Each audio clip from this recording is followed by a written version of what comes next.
پاکستاني پولیسو یوه افغانه ناوې او ورسره شاوخوا 240 نور افغانان نیولي. د بلوچستان په شرني سیمه کې تر 240 پورې افغانان د چهارشنبې په ورځ د جولای په 28مه نیټه په دې تور نیول شوي چې ګنې په غیر قانوني توګه پاکستان ته دننه شوي او له قانوني اسنادو پرته یې سفر کاوه.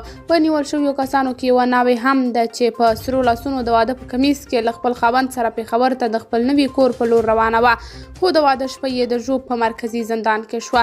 د شرني سیمې مرستیال کمشنر اعجاز جعفر د پنجشنبې په ورځ امریکا غږ ته وویل له 240 تر 240 پورې افغانان د دانسر پر څوکۍ ملیشه ځواکونو د جولای پر 28مه نیټه نیولي او د سیمې چارواکو ته سپارل شوي دي. په نیول شویو کسانو کې 2 ناروغي ښځې هم دي چې یوه پکې امیندواره او بله یې د راپورونو په اساس د سرطان په ناروغۍ اخته ده. د ژوب مرکزي روغتون د اسنادو له مخې دوی له ژوب څخه د لاهور او پېښور روغتونونو ته لیږل شوي دي.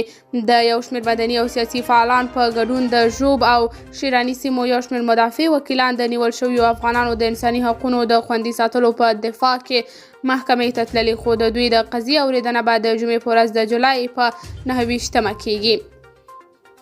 مدافع وکیل ولی آزاد امریکا غږ ته وویل د پاکستان فارنر ایکټ 1946 د قانون له مخې د درملنې لپاره د ډاکټر له اسنادو سره روغتون ته پر تللیو بندیز نشته چې کله یې درملنه وشي بیا هغه بهرنیان تر پولې اړول کیږي. نوموړي وویل چې په نیول شویو کسانو کې له ماشومانو او ښځو سره 15 داسې کسان هم شته چې د پاکستان لخوا ورکړل شوي ټول قانوني اسناد هم لري.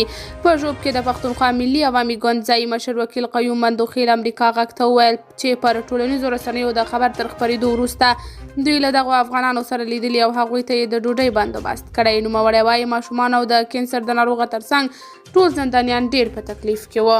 قدرمنو لیدونکو، تاسې د پاکستاني ملیشه ځواکونو دا کار څنګه ارزوئ؟ کمنټ کې شریک او چینل سبسکرایب کړئ.